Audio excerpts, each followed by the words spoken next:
প্রতীক বরাদ্দের আগে ও পরে প্রার্থীদের আনাগোনায় মুখর থাকা বিরামপুর শহরের ঢাকা মোড় এলাকার ছাপাখানাগুলোর চিত্র ভিন্ন।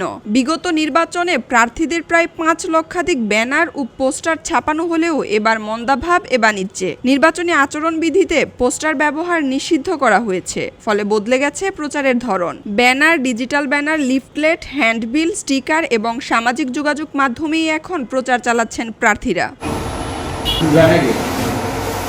ত্রয়োদশ জাতীয় সংসদ নির্বাচনে পোস্টার ও রঙিন ব্যানার ব্যবহারে সিইসির পক্ষ থেকে নিষেধাজ্ঞা থাকায় এবার মন্দাভাব বিরামপুরের ছাপাখানাগুলোতে। বিগত নির্বাচনগুলোতে যখন ছাপাখানাগুলো ব্যস্ত থাকে নির্বাচনী পোস্টার, ব্যানার আর ফেস্টুন তৈরিতে, সেখানে এবারের চিত্র পুরাটাই ভিন্ন।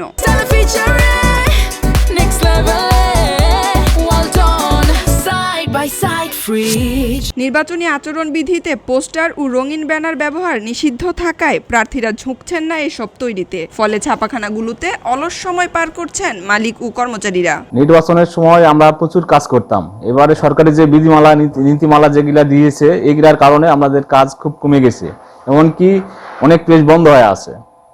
এতে আমাদের দুঃখ দুর্দশা কার কাছে আমরা বলবো?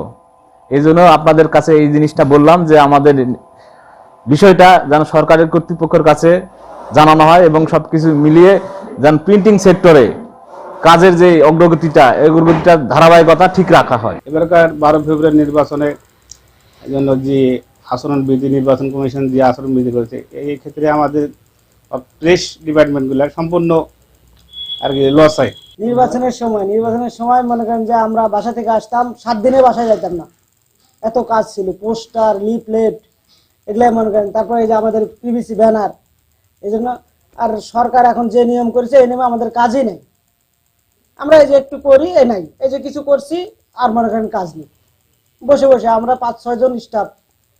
কিভাবে চলতেছেন বা কি অবস্থা? চলতে কষ্ট হচ্ছে। আমাদেরও একটা ইয়ে থাকে যে আমরা এখন যদি নাইট করি তাহলে আমাদের কিছু কামাই হবে, আমাদের মহাজনের হবে, সেইটা না তো কাজ নাই। নির্বাচনের পুরো সময়টা জুড়ে আগে দিন-রাত 24 ঘন্টা কাজ চলতো এসব ছাপাখানায়, অথচ এবার প্রতীক বরাদ্দের কয়েকদিন পার হলেও তেমন কোনো কাজ নেই। বর্তমানে কাজের পরিমাণ আগের তুলনায় অনেক কমে গেছে। এই ইলেকশনে কোনো রকমের আর কি কাগজের কাজ তো নেই, তবে ডিজিটাল যে কাজ হওয়ার কথা ছিল সেগুলোও নেই।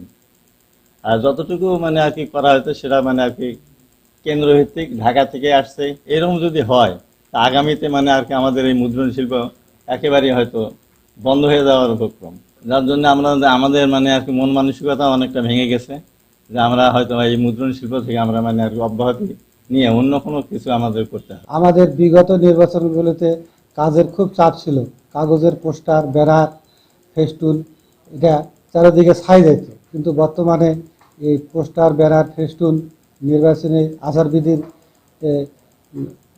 নিয়ম অনুসারে হচ্ছে না। বিধায় আমাদের কিছু নিয়ম করার কারণে আমাদের এটা হচ্ছে না, যার জন্য আমরা ডিজিটাল প্রেস এবং অফসেট নিয়ে বসে আছি। কর্মকর্তা কর্মচারীদেরকে বেতন ভাতা দিতে পারতেছি না। পোস্টার নিষিদ্ধের সিদ্ধান্তে একদিকে শহরের সৌন্দর্য রক্ষা হলেও অন্যদিকে প্রভাব পড়েছে ছাপাখানা শিল্পে। তবে পরিবেশ রক্ষায় এমন উদ্যোগকে সাধুবাদ জানিয়েছেন সচেতন মহল। খবরের কাগজ, নিখাদ, নির্ভীক, নিরপেক্ষ।